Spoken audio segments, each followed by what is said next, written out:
Y'all, today on War on Weight, I've got Yana Yaneva. She is the owner and founder of PandoraSoul.com.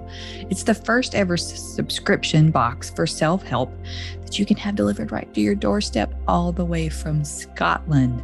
Like, she's an amazing, amazing human. You're going to love her.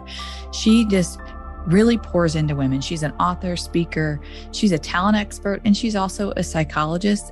And she's a member of the British Psychology Society. She's a life coach. She's a well-being mentor. And on top of that, she's a sister, a friend, a daughter, and she talks about she's just a wild spirit. She created the PandoraSoul.com during the first COVID outbreak. And because she saw so many people struggling with mental health, we're just honored to have her here today. And we have scheduled this and tried to work with our time zone differences. And we finally got it together. And I'm just so excited that you're going to get to hear from her. In her chapter from Unleash Her, she gives you an 8-step challenge for 30 days. And we talk about that on this episode today. So let's just jump right in. Hey sister, welcome to the War on Weight. Do you want to find some motivation to finally lose your extra pounds? Do you want to feel great in your favorite pair of jeans? Do you want some weight loss that's actually sustainable? Have you given up that any program will ever work for you? Well, I'm Keitha and I'm your new best friend. I've spent a lifetime on the losing side of the battle. I felt frustrated, exhausted, self-conscious, and despite any success I had in life, I felt like a failure, but I finally won the war. How did I do it, you ask? I discovered how to implement simple, healthy habits, how to completely revamp my mindset, and embrace some things that were causing me to turn to food over and over again. Lastly, I discovered how to make nutrition really super simple. And after just a few short months of fueling my body properly, I dropped more than 50 pounds, and I'm maintaining it by practicing all the healthy habits you're going to learn on this podcast. So if you're tired of feeling like a prisoner in your own body, you're buying clothes to hide your body, not celebrate it, you're done having your weight affect all your relationships with others and more importantly, with yourself. You no longer want to eat your feelings and then beat yourself up about it, then this is the podcast for you. Let's armor up, sister, and fight this war on weight together. Oh my goodness. Welcome, Yana Yaneva. Is that not the coolest name ever? Oh my gosh. It just flows. I even just asked her a second ago, did she change her name to make it that pretty? Because it's beautiful. And, and I was telling her about my Southern accent, how sometimes it doesn't go that way. But I am thrilled to have you here all the way from the UK. You're living in Scotland. I just love how technology is so fabulous. We have rescheduled this multiple times for multiple reasons. And every single time I thought this is going to be the best episode ever. Because, sometimes when things are challenging, it always proves to be worth it. And so I appreciate your flexibility and, just letting this happen as it was supposed to be. I did a little bit of your introduction earlier, but I want you to tell my listeners a little bit about yourself, not the bio stuff. Like stuff that you wrote about in your chapter in the book, Unleash Her. Right. Well, first of all, thanks for having me. I just can't explain how excited I am to finally speak to you and meet with you, even though from the other side of the world, of the ocean.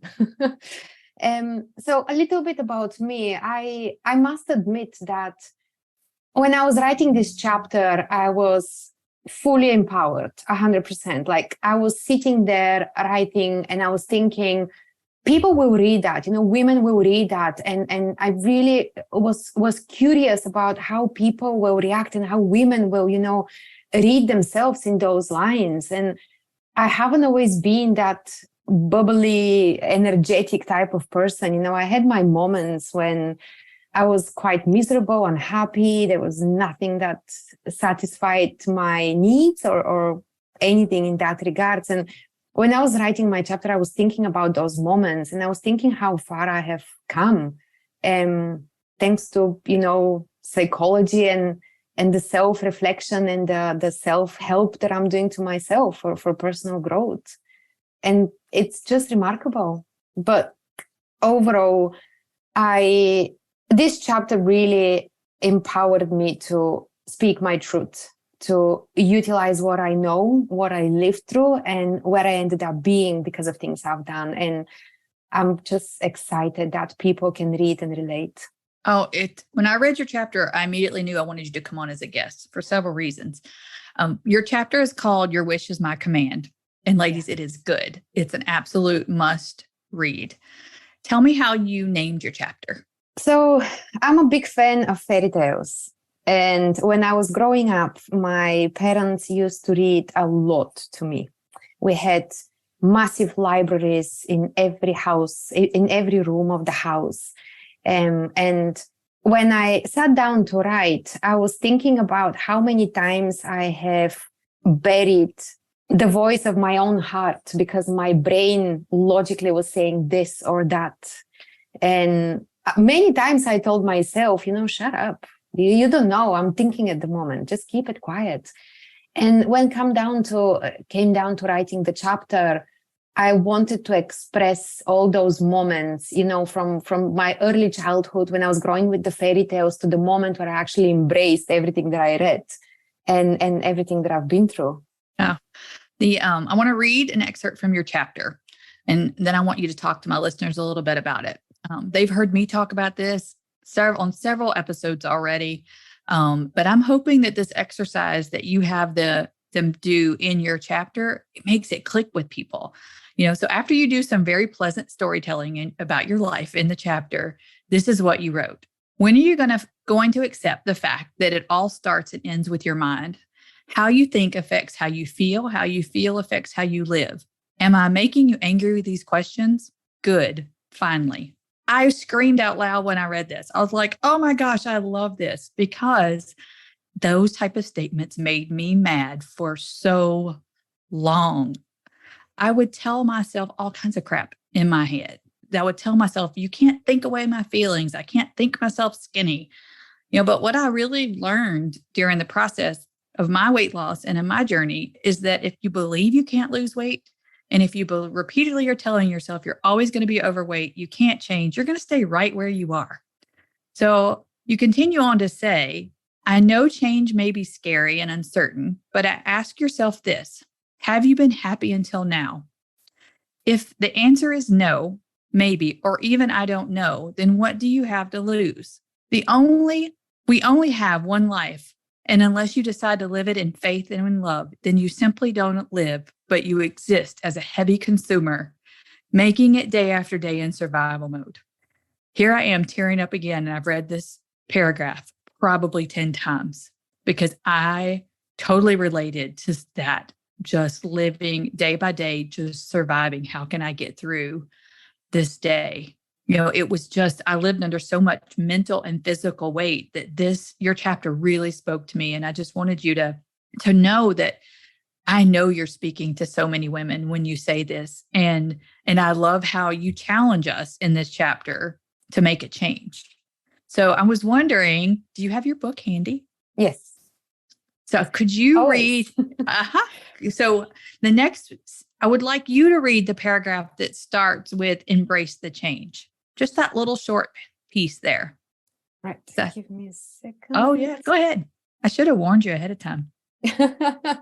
No, I'm loving reading that book anyway. So, okay. So embrace the change. Feel the power within you. Dream big. Be bold. Be brave. Love, and teach your friends, your children, your grandchildren, your neighbors, and your colleagues how to live the world of fear forever. So tell us, I know for me, when I've in years of counseling and going through different things, everything always comes back to this fear. And I could give you a list of a mile long of things I'm afraid of, but mainly it's what ifs. It's a scary place. So tell me, I would now try to take every day and think, what if it's all okay versus what if some big scary thing's going to happen? And so it's taken a lot of thought process. How do you deal with your fears? How do you put this into practice for you? One major fear came to me one morning. So I've mentioned that I haven't always been that bubbly, energetic person who was always, I'm so excited about everything, everywhere, that I'm probably even annoying to my friends. But I haven't always been like this. And I had the time when I was extremely unhappy and miserable. And one morning I woke up thinking, what if my life ends tomorrow and I haven't even lived it? My work was going down south. My personal relationships were pretty much gone. And my family was not talking to me because I was so miserable. I wasn't even good for company. And that thought really scared me, like I didn't even lift my finger to try and change something. I just accepted that whatever is going on outside is going to dictate my life. And that scared me the most. And it also made me angry to myself, like I couldn't believe that I am not going to do anything about it and leave it and just respond to external events without even putting the effort in. And that fear really shook me completely. So I've started changing everything. Every time when someone was trying to tackle or threaten my persona, that, we all have that persona we've been building up for years in our minds, I was not responding. I was smiling. I was listening to them.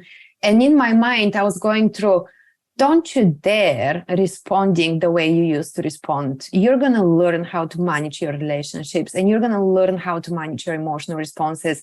And no one except you can allow you to be happy, unhappy, miserable, excited, exhausted, stressed, tired, or depressed unless I allow it. And I kept doing it, and it's extremely difficult in the beginning because I used to go in the good old, program mode. It's just easy. It's well known. It's familiar. It's me, although it wasn't. But I think my stubbornness and my anger and my fear came bigger. So I kept repeating it that in my mind to the point where I started actually behaving like that after many times of doing it in my mind. So no one can actually tackle me now because I have balanced myself out completely. Like my emotional state of being is being controlled only by me. So if I decide that I'm going to go wild, I'm going to go wild. Right. If I decide that I'm tired and I just want to, snuggle on the sofa and just, be a bit sad or emotional or whatever, I'm going to do it no matter what everyone else is telling me or expecting me to do. And to stop, obeying those expectations that are not mine, that they were not real. I've made them mine, was the biggest achievement I've ever done, like the biggest conquering of myself that I've done. Yeah. And it's not easy. And it doesn't happen overnight. You have to constantly work at it. So you end your chapter with a 30-day challenge. And I'm deliberately going to drop this episode on the first of the month so that the listeners can get started right away with your 30-day challenge. I'd like you to walk us through the 8 steps of your 30-day challenge. But if you could do it, since my podcast is geared toward women who are looking to improve their weight loss, have weight loss, or improve their fitness, and their physical health. So could we walk through that challenge from a health and wellness perspective? Absolutely. Do you want me to read them up? Or... Sure. You can walk us through all, you can read them to us and then kind of give us some tips to how to do it, or you can walk us through it in a different way and I can type them out and put them in the show notes so people can read them as well. So however you want to tell us how to get through this 30 days to make this change. I'm loving that flexibility. Okay. So maybe to summarize that, those steps are basically pretty much the opposite that we do every day. And I have put them in there so we can keep the balance, because we live in modern times where everyone and everything is expecting us to be smarter, faster, thinner, richer, healthier, happier, more agile, you name it. And we easily can get lost in those expectations. So those 8 steps are literally gonna help you, first of all, focus on yourself. So we tend and we learn from very early child age how to respond to external events, but we never actually manage to learn how to respond to internal events. And that's the biggest thing, and I would say the biggest probably problem of humanity nowadays. No matter what's happening outside, you can always make a decision. And once you make a decision that you're going to change, you're not going to be controlled. You're not going to obey those expectations. You're in charge of everything. Things start changing immediately. But you need to make that decision. You can't go back anymore. And that's the first step of the challenge. Make that decision concrete. Make it stable. Don't look back. And most of all, don't allow yourself to be reversed, let's say, in the old state. Many times I had thought I had made a decision to put my health first. Many times. It wasn't until I had a health crisis that I made a decision. And when I made a decision in a different way. And it's a lot of times I've said in the past, I have a fuse 100 miles long, but when it blows, it blows. I kind of feel like it was the same thing with my decision to lose weight. I would work out really hard and I would eat really healthy and I would do really good. And then I'd binge and binge and binge. And then I would start that cycle over and over. But when I had my health crisis, I knew it was something in my brain that says, I have to lose weight and I have to lose weight right now. Like I cannot go through this another day. And that's the place that I want to get my clients to, is the place to make that decision. Because if you I often say, if your why doesn't make you cry, it's not big enough. And so step one is to make the decision, no matter what your goal is. Whatever it is that you're going to work through during the 30 days, you have got to make the decision, and it's got to be a concrete decision. And you have to be really clear on it. I just love that. All right, go ahead. Next one. Unfortunately, we all wait for some kind of a trauma to hit us to be able to make that decision. But we do have a choice, to make it earlier. Yes, we do. So all the next examples and exercises, because those are literally practical exercises that people can do for like 5, 10, 20 minutes a day. And they're all focusing on one single thing, and that's mindfulness. And this is probably a buzzword that has been spread across quite a lot, but there is quite a lot of scientific facts behind. I'm a psychologist and I'm doing that on a daily basis. If you practice that mindfulness for like 10, 20 minutes a day, you increase the hormone of happiness, which is cortisol, in your body biologically with 49%. Wow. I don't think I realized that. Exactly. I mean, people don't usually care about things like this. And that's one of the things, that makes me a bit frustrated, that, the knowledge is out there, but we just don't care to look for it. If you don't have to be a big spiritual specialist, you don't have to be on a, diet and marine regime or something like that. When you wake up in the morning, give yourself 5 minutes before you jump out of bed and your daily routine begins and you lost control of everything. Give yourself 5 minutes and just think about, why are you excited to wake up today? Why you should be enthusiastic about your life? First of all, you're awake. So that's a big start. Absolutely. And then, think about, instead of always putting in your mind the worst case scenario, which we all know exists, but you may not even end up there, put the best case scenario. It's a choice. Yeah. So get excited about the people you're going to meet. Get excited about the breakfast you're going to have. I personally love waking up and can't wait to grab my cup of coffee. That's my favorite moment, when the whole city is quiet and it's just me with my thoughts. That's my mindful moment in the morning. And then when you're going through the day, keep attention, to what feelings you're expressing and what thoughts you're thinking when colleagues are making complaints about your work, or not happy with how you delivered, or you're losing a deadline, or someone invites you to go for a lunch, or get excited about the avocado on toast you're going to have. And when you're going back to bed, write down one thing that you're happy and thankful about today.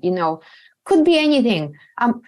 Usually I'm thinking about all kinds of stuff before I go to bed, right? Sometimes I'm going to think about, being able to go to the shop and buying a flower, for example. I'm thankful about that. So it doesn't have to be massive. It's just small things in life that we usually take for granted. But actually, if you don't have it, you're going to be extremely unhappy and unhealthy person. And once you start doing that step by step, it's literally simple and practical.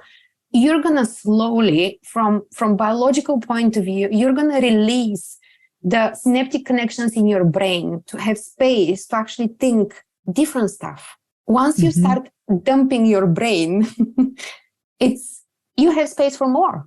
And then you can start filling that space with other things. And that's exactly what mindfulness is doing. It's supporting your creativeness and your, let's use healthy mindset, because positive and negative are labels I don't really like much. Yeah. So one of the things that I've talked about in one of the episodes that I did earlier was that I did a book study called 1000 Gifts. And it was literally making a list of 1000 things that you're grateful for, like the sun shining, the flower on the side of the road. I mean, just the littlest, smallest little things to get to that list. And it was just so beautiful to be able to go through the day looking for those things instead of looking for the negative. I've found during that time, I was looking for the positive.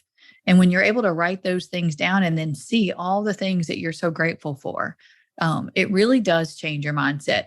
So when you talk about making your own gratitude jar, so do you recommend the actual jar? Because I've seen people actually put a jar and then you write it on a piece of paper and you put it, and drop it in there. Or is that more like a metaphor? What do you recommend? So, do you know what? It could be literally anything. The way you read it, it's going to be the way it is. So Okay. it also combines the exercise with creativeness.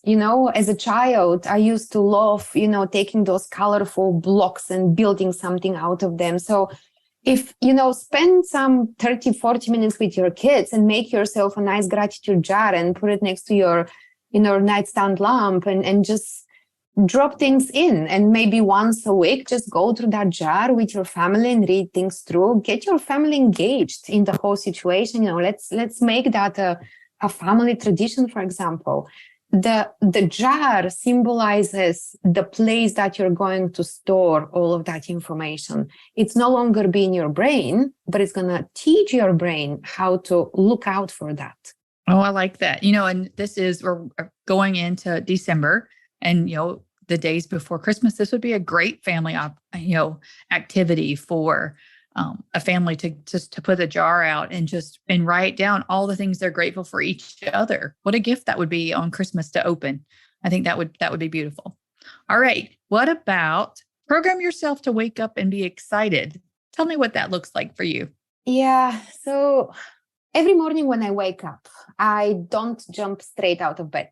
So what I do is I'm going to stretch in bed. I'm going to look through the window and I'm going to think about, how excited I am to go to work, how happy I am to have the colleagues that I have. And I'm going to think about how my coffee smells in the morning. And I'm going to get myself literally in the emotional state of excitement. And that literally wakes me up because I'm embracing the hormone of happiness during that time, the cortisol. So if you wake up in the morning thinking, oh God, here we go again, that is exactly what's going to happen throughout the day. You're going to be saying, oh God, here we go again. And it's going to happen over and over again. And this is what we usually do in the morning. We complain that we have to go to work. We complain that kids are not ready on time. We blame, for example, the husband that they haven't taken care of the kids, or we have to drop them off at school and so on. But let's swap that for a second. How about you get excited that you can have breakfast with your kids? How about you get excited that you can drop them off at school? How about you get excited about having, breakfast at home? It's not that difficult. It's a matter of choice. So by doing that exercise early in the morning, it's perfect timing because from biological point of view, you are between a deep sleep and a fully awakened situation. So in that moment, your brain waves allow you to program your body the way you want. And those are the same brain waves that kids are growing up with until the age of 7. For example, when the kid is riding a broom and thinks it's a unicorn. Right. That's the excitement. And it's exactly because of that brain wave. It's allowing them to really believe it's happening, and it's happening for them. Yeah, I love that moment when you first wake up. Like it seems like that first 10 minutes or so, my brain is so clear. I have the most creative moments. I have all kinds of ideas that come to me, and it's just, I get flooded with them. And then the day gets busy. And if I don't write them down right when they're happening, I forget because my brain just goes and goes and goes. And you get wrapped up in your daily activities. I really, when you were talking about, being excited about whether or not, you get to eat breakfast or your kids are running around, all those things. It reminded me of this saying that we hear a lot. I want to eat the salad. If you wake up thinking, oh gosh, I got to eat salad again today. Oh gosh, I'm not going to be able to eat what I want today. Oh gosh, like this is going to be just, dreading the day. That's never going to be successful. You're absolutely never going to be successful in anything that you do. So you have to, like you said, wake up and be excited that today I get to drink some water. Exactly. Even if we really put it into a complete global perspective, we often forget there are so many people in this world who can't even drink water. They have no water to drink. And we have a hard time, I think, sometimes really making that a reality for ourselves because we have things for granted. Yeah, because we have so much. Like we just have so much. And as much as I love a Diet Coke in the morning, I do remind myself I have to start the day with water. And when I don't, I never meet my water goal. And if I wake up and think about, oh gosh, I got to drink more water, I'm never going to drink it. So good stuff there. All right. The last one is really good. I like it. Place the scented candles in the room where you spend the most time. Tell us about we recommend some certain scents and tell me kind of your philosophy behind that. So, right. Okay. So aromatherapy and overall natural medicine has been used for thousands of years. That's not new age. That's not shamanic stuff, that has been used from ancient Greece. We can see it in the Roman Empire, everywhere. So it's absolutely scientifically proven that when you have the smell of lavender or chamomile or vanilla or honey, it calms down the nerves. So what happens is when you're going through your day, you're usually on high alert for work, for kids, for social media, for deadlines, for, crossing the road, for having lunch, not being late for a meeting. And those high alerts are really killing the cortisol in your body because you are in a mode of survival. It's like someone is threatening you at the moment. You're on high alert. So when you come back home and you're trying to relax, those scents are literally telling your brain you're safe. You can calm down now. It's all good. And from biological point of view, actually, it helps your body regenerate quicker. So it affects your immune system. It affects your entire biological state. It affects your brain. It increases creativity. It increases memory. And again, it's not something that has been widely spread, but there are thousands of, experiments done on humans with those scents, and 98% of them are happier and healthier with those scents. And the most important is when you decide that you don't have time to light up a candle while you're having your cup of tea in the evening, or a cup of wine or whatever, glass of wine, remember that we always gave up first in our mind. Mm. So the more we're doing it, the better it affects our entire existence from any perspective. Well, I know in my office, when I light a candle, and I don't know that there's a specific scent, but when I light a candle in my office, I always focus better. Could you give me a suggestion on which scent I should have to focus a little bit better? Right. So and I put you on the spot. I'm so sorry. No, you're absolutely fine. So I'm thinking in psychology, the colors that affects our mind are usually, green is focus, purple or lavender is basically calmness, blue is peace, red is anger, as everyone knows probably. So I would say if you want to focus, you probably need a combination between something natural like flowers, any type of flowers you can think of. You can use, I would say chamomile is more for like bedtime, to really relax and allow your body to take a deep breath and start recharging during the night sleep. But any wild flowers are really allowing you to switch off anything around you that we call modern world and focus your laser focus on what you're doing at the moment. Well, there you go. That's why I can focus, because my candles are always a flower scent.